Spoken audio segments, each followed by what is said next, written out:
Hello everyone, welcome to the channel. Today I'm going to be taking a look at the Marvel Invincible Iron Man Volume 1 Omnibus. This has been out for a while. I believe it is out of print. If you can find one in the wild and get it at a good price, pick it up, because I think the collector's market prices are pretty stupid. So I've had this for a while. I wanted to take a look at it because I hadn't reviewed it before. I did pick up this copy used, so there is some shelf wear to it. It's a little worn, but it's none the worse for wear, and I was happy to get a copy of it, because even back when it first came out, it wasn't that cheap. It was $100 when it first came out. But I think that back then that would have been normal price. This came out to tie in with the first Iron Man movie. As you can see, the dust cover image is of the gray Iron Man armor from the first Iron Man movie, starring Robert Downey Jr. This is the direct market variant. I believe the regular retail version is Tales of Suspense, I think. I haven't actually seen a copy of that one. I bought this online from a third-party seller, so I was lucky enough to get the direct market variant. Here's the spine, and here's all the issues on the back.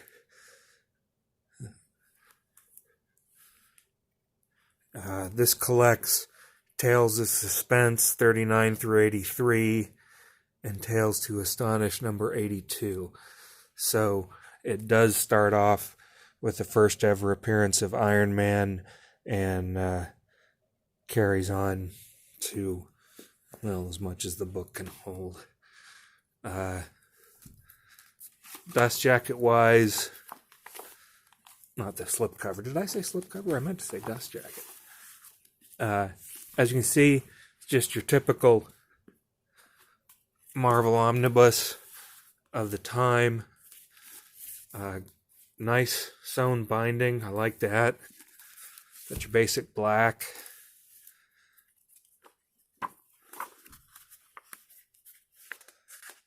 You got kind of this marble finish here.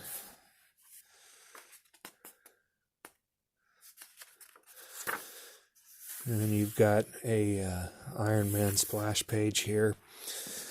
It's by Stan Lee, Don Heck, and Gene Colan. There have been some other writers here. Roy Thomas is one of them that I know of. Pencilers are all famous to me. Don Heck, Gene Colan, Jack Kirby, and Steve Ditko. So for Silver Age fans, very, very well-known artists. This is Silver Age goodness. It starts off in 1963 in March and goes all the way through November of 1966. And Stan Lee gave a foreword to it. Here it is. This is the classic key issue, Tales of Suspense, number 39. This is the very first appearance of Iron Man. Don Heck did the art and Stan Lee did the writing. This is back when Iron Man first existed. He had this gray armor. The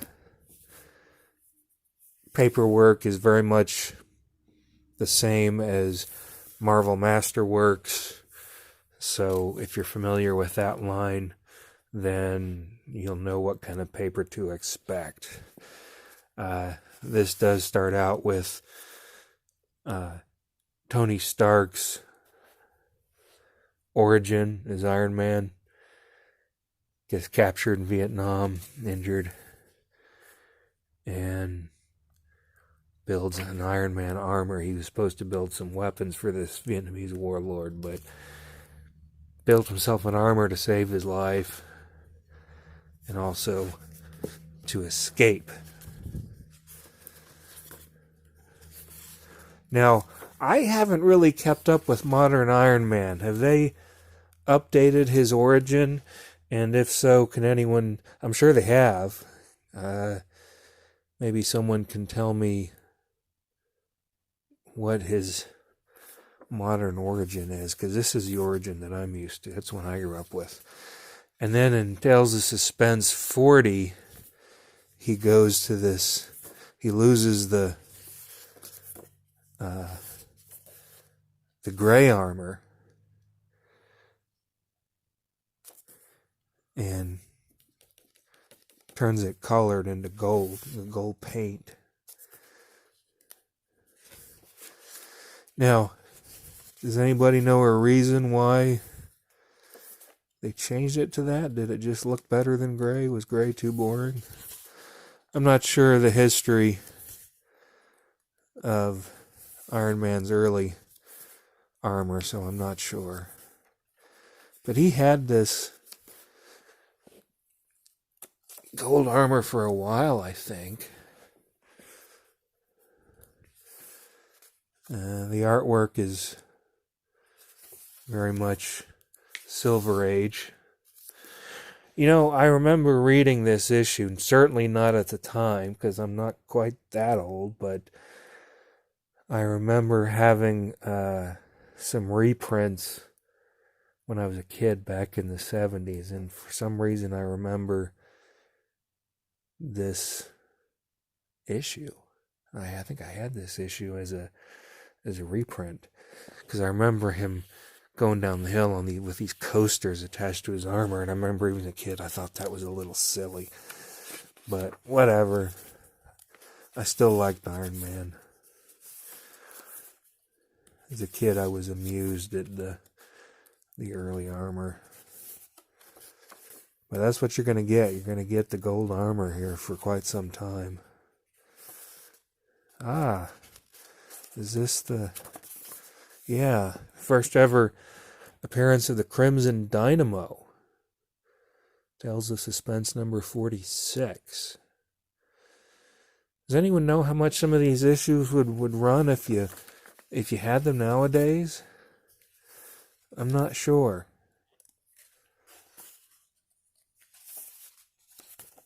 These are all old issues. Oh, is this where we get the first of the new armor? Yeah. This is Tales of Suspense number 48. This is the first time we see Iron Man in new armor, gold and red armor. And he kept that gold and red armor for quite some time. Here he goes. He's updated his armor. Tony Stark is always updating his armor, so this was the very first time he did that. And here he is in Tales of Suspense 49, starring the Angel from the X-Men.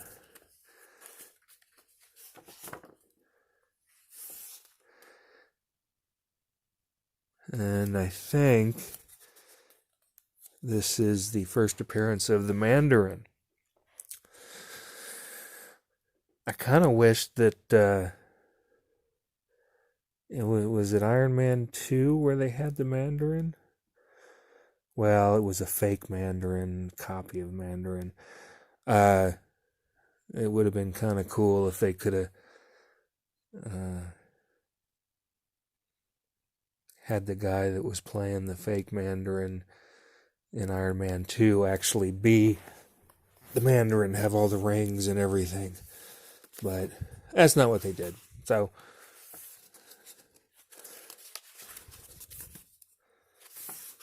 And we have another introduction by Stan Lee, because this would have been the next volume of the Marvel Masterworks, because this really just takes Marvel Masterworks books and takes the material out of it and combines it into one omnibus. So you've got like what, 3 Marvel Masterworks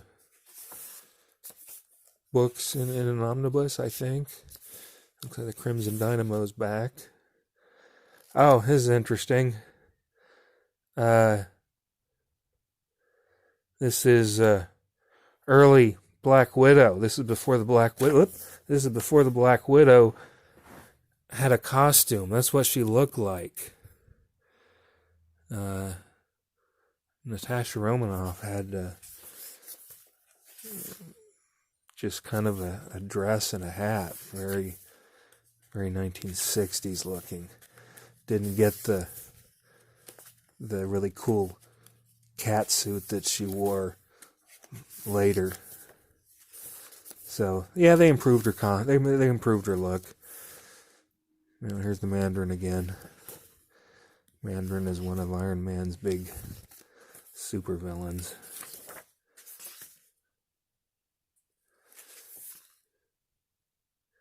Pepper Potts. And all of these villains I recognize, like the Uncanny Unicorn. What?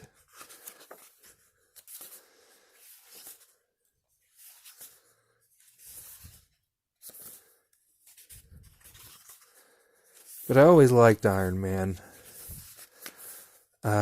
It was different back then than the movies are, because of course in the movies everyone knows that Tony Stark is Iron Man, but back then people didn't know. Did not know. He was Tony Stark's bodyguard. See, now we start getting into issues where it's Tales of Suspense featuring Iron Man and Captain America. Iron Man had not yet gotten his own book. So he's sharing the title with Captain America and Tales of Suspense. We have pin-up. They got the letters pages in here too. Well, here's more of the Mandarin. This one you have the origin of the Mandarin. So if you like the Mandarin, you're going to get plenty of issues. I don't recognize all the supervillains.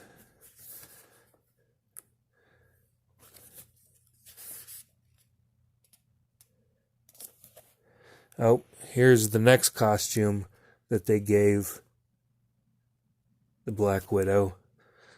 Still not the same as what she ended up with, but it is an improvement over the dress. But I think with the Black Widow that they continued to improve her looks, because she certainly became one of the sexiest looking Marvel superhero women.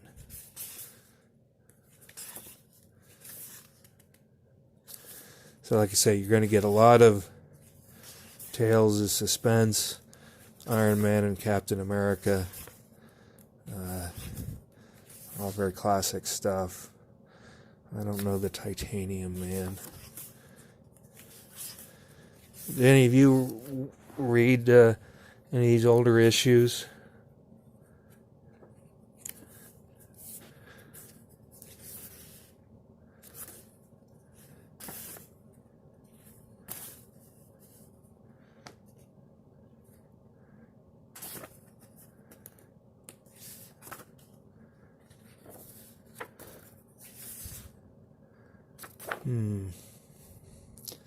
Not sure who that's supposed to be.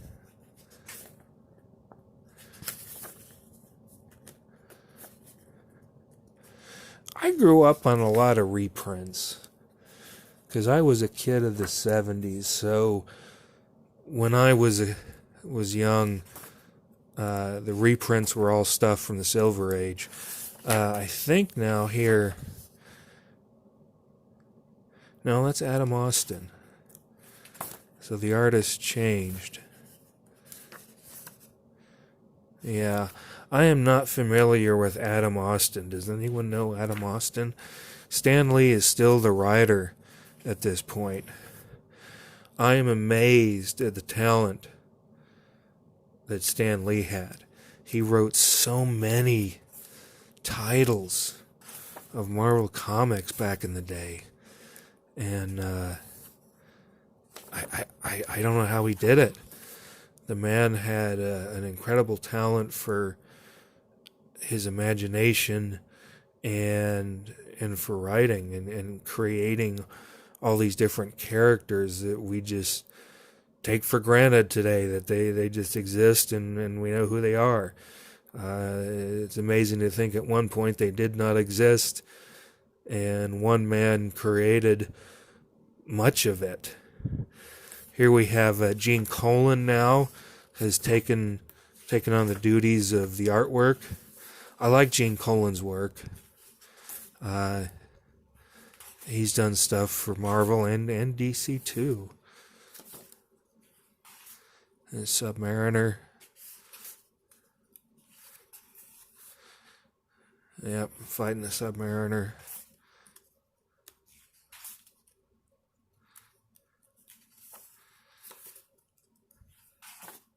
But yeah, I always like Gene Colan.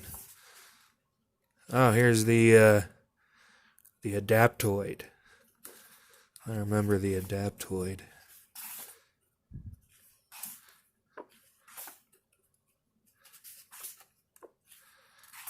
Now, do they have any extras? This is another I don't know, I wouldn't call it an introduction, but just an aside by Stan Lee, Bob Layton, Nick Caputo. Here they do have some extras. We've got some extra art here. As original art by Don Heck and Mike Esposito. Another by Don Heck. This one's by Gene Colan and Jack Abel.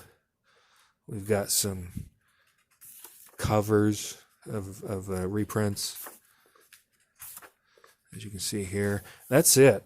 So for this omnibus, it's a good read. Lots of classic Silver Age Iron Man. If you're looking for extras, there's not a lot of it.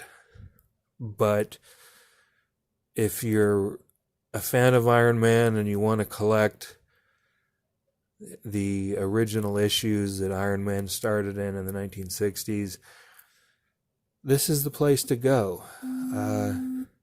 So thank you for watching, and I'll see you soon.